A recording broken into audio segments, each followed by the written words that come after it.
most dangerous narcissist in your life probably cries more than you do. They do not show off. They do not brag loudly. They are quiet. They seem sensitive. They always look like the victim. They talk about how much they have suffered, how nobody understands them, how unfair the world has been. And that is exactly what makes them dangerous. Because you would never guess. You would never look at this person and think, this is a narcissist. But here's the question nobody is asking. How did they become this way? Because a covert narcissist is not born, they are made. I am going to show you exactly how that happens, stage by stage. And I will warn you, by the time we reach stage 3, there is a good chance you will feel uncomfortable. Because one of these stages might remind you of someone you love, or it might remind you of yourself.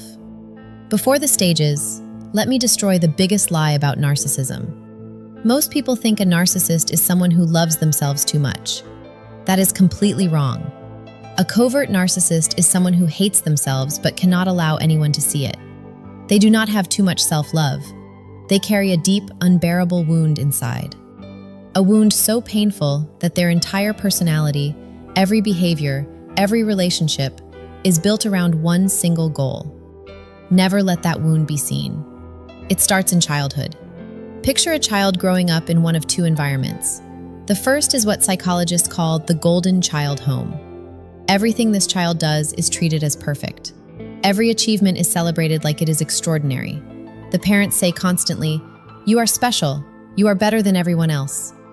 But this child is never allowed to fail, never taught how to handle rejection or criticism. So they grow up with one terrifying belief locked inside. I must always be special. Because if I am not special, I am nothing. The second environment is the opposite, but produces the exact same result. This child is criticized constantly. Every mistake is highlighted. The parent sends one message over and over. You are not enough. You are a disappointment. So what does this child do? They build a fantasy inside their head where they are actually extraordinary, where the world simply has not recognized them yet. Same painful belief, different path.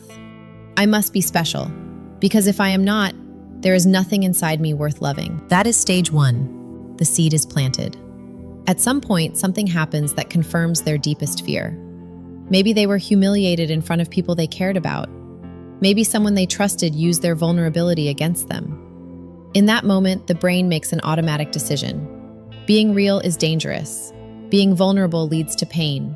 The only safe way to exist is to appear sensitive and good, while never letting anyone see what is actually inside. Psychologists call this shame internalization. When shame goes deep enough, the brain stops treating it as an emotion. It becomes an identity. It is no longer, I did something bad. It becomes, I am bad, and no one can ever know. This is when the mask is born. And here is what nobody tells you. The mask does not look like arrogance. It looks like sensitivity. It looks like humility. It looks like I have been through so much and I carry it quietly. And that mask becomes so practiced over years that eventually even they forget it is a mask. They start to believe it themselves completely. Now we enter stage 3. This is the one I warned you about. The child, now older, tests the mask in the real world. And it works. They play the quietly suffering, deeply feeling person, and people respond with attention, sympathy, and care. This is the first taste of what psychologists call narcissistic supply, the emotional fuel a narcissist needs to survive. Validation, attention, sympathy. And here is what they discover in this stage. Victim energy gets more supply than success energy. If you walk into a room talking about your success, people may resent you. But if you walk in saying, I have been through so much, people rush to comfort you, validate you, tell you that you deserve more. So the brain learns this pattern and locks it in. The person now unconsciously needs to suffer, because suffering is the only mechanism that gets them what they cannot ask for directly. They cannot say, please tell me I am special. So instead they say, I have given everything and received nothing.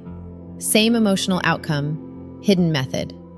And this is also where genuine empathy starts to quietly break down. They are so consumed with protecting their own wound that they lose the real ability to feel for someone else. But they will always tell you, and believe it themselves, that they are the most empathetic person you will ever meet.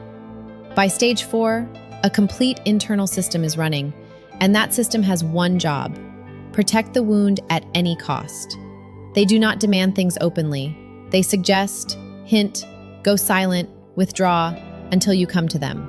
They use emotional distance as a weapon to make you work harder for their approval. No matter what happens, they are always the one who is wronged. Arguments never end with accountability. They end with them as the hurt party, even when they cause the problem. And they will slowly undermine the people around them, not with open insults, but with quiet questions. Are you sure you are ready for this? I just worry about you.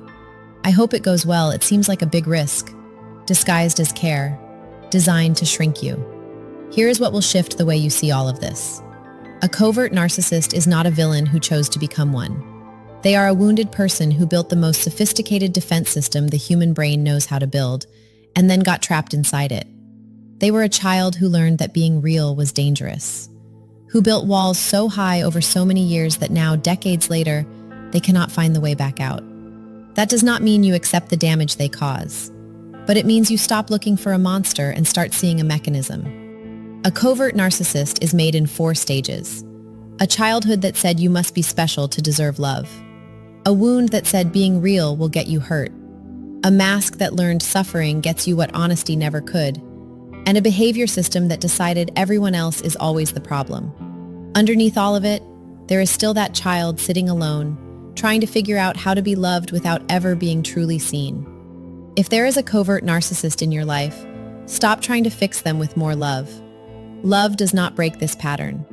And if you recognized yourself in any of these stages, that is not a reason for shame.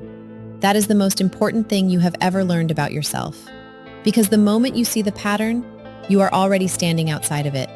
And that is where change begins.